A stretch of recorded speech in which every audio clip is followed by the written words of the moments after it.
Coucou Chris, j'espère que vous allez bien, j'espère que vous allez bien par la grâce de Dieu.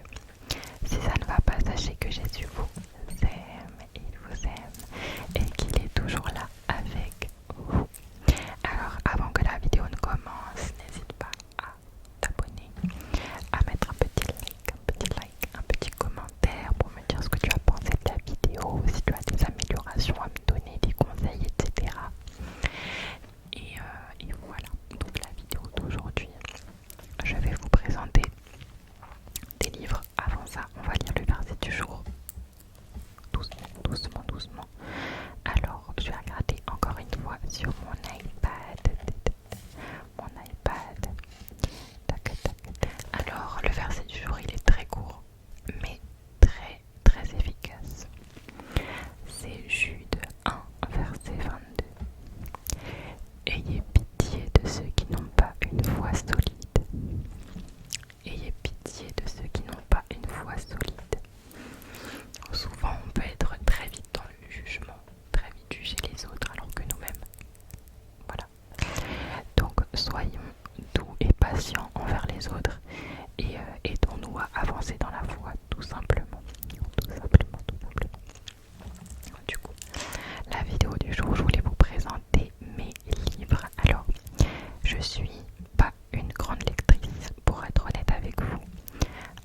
J'aime trop les livres dans le sens où j'aime trop l'aspect esthétique du livre, le fait de lire, genre je trouve ça beau, je trouve ça apaisant, etc.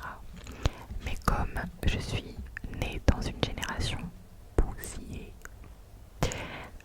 et que mon esprit est totalement bousillé, je préfère passer mon temps sur mon téléphone, sur TikTok, et je ne lis plus.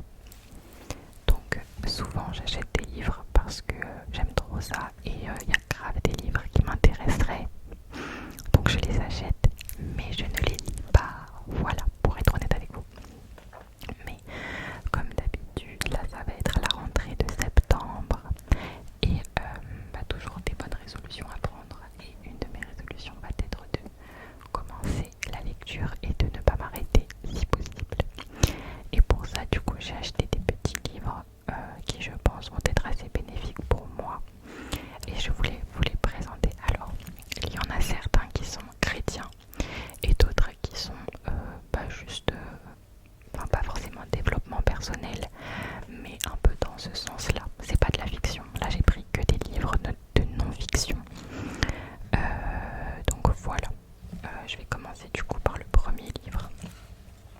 Alors ça, c'est un livre chrétien. Il s'appelle La guerre des spectacles. La guerre des spectacles. Alors, je l'ai acheté dans la librairie, vous savez, la librairie chrétienne, je sais plus comment ça s'appelle, la maison de la Bible. Je l'ai acheté à la maison de la Bible. C'est marqué: les yeux de l'homme sont insatiables. Chérir Christ à l'ère des médias, de Tony Rink. Je vous laisse regarder comme ça. Voilà. Donc, c'est un livre hyper actuel. Je vais vous lire du coup le derrière du livre, comme ça vous allez comprendre. Vous allez comprendre un petit peu de quoi ça parle. Et pour moi, bon attendez, je vais vous lire et on verra après ce que j'en pense. Quelles images devraient nourrir nos yeux? Nous laissons souvent cette question sans réponse. En réalité, nous préférons l'éviter. Cependant, les vidéos virales, les images numériques ainsi que plusieurs autres formes de spectacles visuels nous entourent constamment, rivalisant pour notre temps, notre attention, notre désir et notre argent. Nous laissons donc nos yeux paresseux se nourrir de tout ce qui se présente à nous. Par conséquent, nous ne nous arrêtons jamais pour considérer l'impact de notre régime visuel sur nos habitudes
premier livre, le premier livre. Alors, le deuxième livre. Le deuxième livre, c'est un livre que vous connaissez sûrement. C'est pas un livre chrétien, mais je pense que l'auteur a forcément dû se renseigner un petit peu. Après, ça c'est quelque chose qui est connu. On va dire que c'est la phrase "L'avenir appartient à ceux qui se lèvent tôt" en un livre, le Miracle Morning. Le Miracle Morning, Miracle Morning. Il a été écrit par Hal Elrod. Hal Elrod. Hal Elrod. Okay. Donc, c'est marqué. Et si la clé du bien-être, c'était de se lever plus tôt? Alors là, aujourd'hui, on est samedi et j'avais prévu hier soir, donc vendredi soir, de faire le Miracle Morning ce samedi. J'ai entendu mon réveil sonner à 5 h du matin. Je l'ai éteint et je me suis rendormie. Voilà.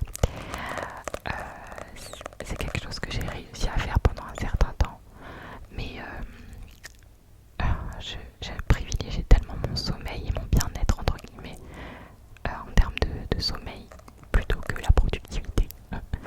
Du coup, souvent quand je prévois de faire le Miracle Morning, je me rendors. Voilà, j'éteins tout, je rage quitte et voilà. Parce qu'en fait, comme j'ai plusieurs choses à faire, je me dis que c'est bénéfique pour moi de me réveiller tôt pour avoir le temps de faire plein de choses.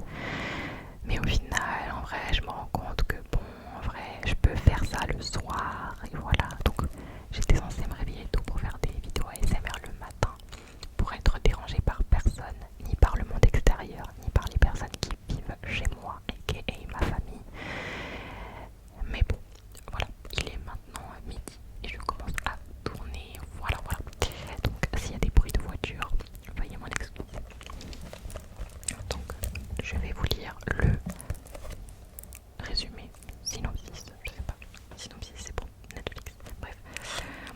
Se lever plus tôt pour s'offrir un supplément de vie. Je vais vous lire un petit peu en soft spoken parce que vous m'avez dit que vous aimez bien mon soft spoken. Et si la clé du bonheur et de la réussite se trouvait dans cette nouvelle résolution? C'est la découverte qui a changé la vie d'Hal Elrod ainsi que celle de milliers de lecteurs. Démarrez votre journée par un moment rien qu'à vous. Profitez de ce moment de calme pour méditer, faire du sport, lire et préparer votre journée. Comme une nouvelle aventure à entamer chaque matin. Et faites de votre quotidien un miracle. On y gagne supplément de vie, efficacité et morale d'acier. Ce rituel made in USA devrait bouleverser notre vie. Okay. Donc, comme vous voyez, il y a un petit peu ce champ lexical du miracle, du bien-être. Genre, c'est pas chrétien, mais c'est quand même axé sur le bien-être et sur le fait d'améliorer sa vie. Donc, je pense que c'est un très bon livre à lire. Il est un petit peu gros. Ce que je connais du Miracle Morning, je l'ai appris sur des vidéos YouTube. J'avais jamais lu le livre.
Rachel Jones. Elle a fait d'autres livres aussi sur la foi pour les jeunes adultes, pour les adolescents. Et voilà. Du coup, le prochain livre, c'est aussi un livre de Rachel Jones. Donc, c'est marqué, c'est ça la vie. Pourquoi eux et pas moi? Est-ce qu'il y a quelqu'un là-haut? Est-ce que je vais finir sans personne? Où est mon chez-moi? Je déteste mon job. Où sont mes vrais amis? Je voudrais retourner en enfance. Ma vie est un échec. Et en dessous de Rachel Jones, pour se décrire, elle a écrit une fille dans la vingtaine qui essaye d'avancer. J'aime beaucoup les livres de ce style parce que ça, on dirait comme un journal intime, vous voyez, avec des pensées du coup que certaines personnes qui entrent dans la vingtaine peuvent se poser. Oui, des questions, bref, je sais plus j'ai dit quoi comme mot. Et du coup, ouais, c'est hyper authentique, je trouve. Je vais vous lire le derrière. Adulte, un terme qui devrait être synonyme d'épanouissement, de réalisation des rêves, de liberté, de vie sentimentale, comblée. Or, parfois, voire souvent, il est plutôt synonyme de déception et de frustration pour celles et ceux qui entrent dans cette fameuse ère de l'indépendance. Elle-même dans la crise de la vingtaine, Rachel Jones aborde différents domaines qui sont porteurs d'insatisfaction et de désillusion pour les jeunes adultes, et elle montre en quoi Christ et le message biblique peuvent nous aider réellement à trouver le plein contentement auquel nous aspirons. Il y a une petite citation de Rachel Jones. Persévérer dans notre marche avec Jésus entre 20 et 30 ans vaut 1000 fois mieux que tout ce que nous pouvons désirer d'autre. Amen. Amen. Je vous ai pas dit les prix des livres, donc je vous mettrai en lien en barre d'infos si j'y arrive, parce que YouTube ne veut pas que je mette des liens. Mais je vous mettrai les liens, les noms, les titres, toutes les informations en barre d'infos. Pas d'inquiétude. J'espère que je vais y penser, sinon c'est pas drôle.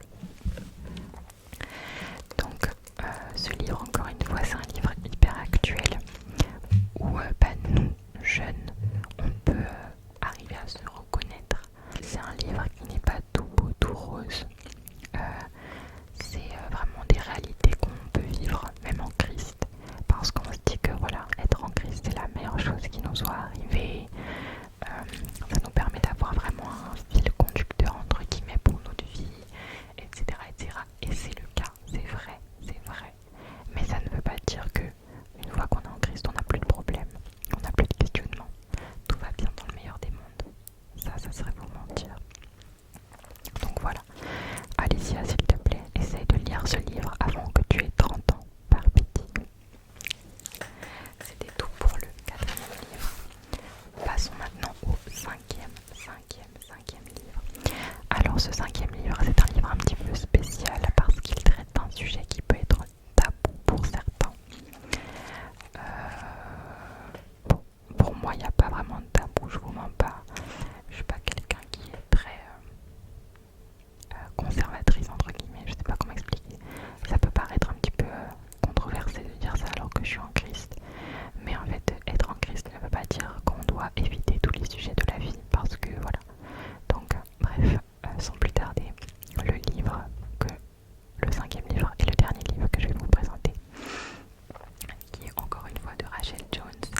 Il s'appelle Aïe mes règles. Aïe mes règles. Je viens de faire tomber ma lumière. On va faire comme si de rien n'était. Donc c'est une perspective chrétienne des règles. Il y a marqué enfin. Alors je vais vous lire le synopsis. Les règles féminines, il s'agit certes d'un sujet de moins en moins tabou, mais combien il peut paraître surprenant de le considérer à la lumière de la Bible. En réalité pas tant que ça. Et Rachel Jones aborde la question avec sérieux, humour et tact à la fois. Ce livre est pour les jeunes filles à la recherche de réponses à leurs nombreuses questions. Les femmes jeunes ou moins jeunes qui trouveront mots à poser sur leurs mots et les femmes rattrapées par la ménopause qui trouveront de nouvelles perspectives à cette étape de la vie. Pour les hommes aussi, qui comprendront ainsi ce que la moitié de l'humanité endure chaque mois. Donc, ce n'est pas un livre pour les filles, c'est un livre pour tout le monde parce que je pense que tout le monde est concerné. Vous avez tous, enfin si vous êtes un homme, vous avez tous des frères, vous avez tous des sœurs, des mères, des cousines, des copines, des amis, des femmes. On est entouré par des femmes dans la société. Et je pense que c'est important pour les hommes, mais aussi pour les femmes du coup, de savoir ce que c'est les règles. Et cela dans une perspective chrétienne, je pense que c'est vraiment une bonne chose. Bref, il y a marqué une petite citation encore une fois. Il y a une composante physique à notre humanité, à notre caractère de créature. Rachel Jones. Je pense qu'elle a voulu dire par là que, en tant que chrétien, des fois on se concentre énormément sur le spirituel, sur l'intellect, parce que c'est ce qui est mis en avant. Mais il ne faut pas oublier que Dieu nous a créés comme des créatures physiques et que notre physique compte aussi. Donc voilà. Encore une fois, je ne l'ai pas lu, mais il m'a l'air hyper intéressant. Il n'est pas hyper long non plus. C'est écrit assez gros. Donc j'ai vraiment envie de le lire. J'ai vraiment envie de le lire. Il m'intrigue. Il m'intrigue beaucoup. Donc voilà. C'était tout pour mes petits livres du moment. J'espère pouvoir vous faire une update d'ici quelques semaines pour vous dire que j'ai fini au moins un des livres. Donc le livre que j'ai commencé, c'est Ces femmes qui pensent trop. J'espère que je vais le lire et que je vais le terminer et qu'il va me changer. Parce que j'ai tant de fois commencé des livres que je n'ai pas terminé. Donc cette fois-ci, j'espère que c'est la bonne. Donc j'espère que cette vidéo vous aura plu. J'espère qu'elle vous aura plu, qu'elle vous aura donné des petites idées de lecture, que peut-être vous allez commencer vous aussi à lire. Et voilà, j'espère qu'elle vous aura plu. Soyez bénis, soyez bénis, soyez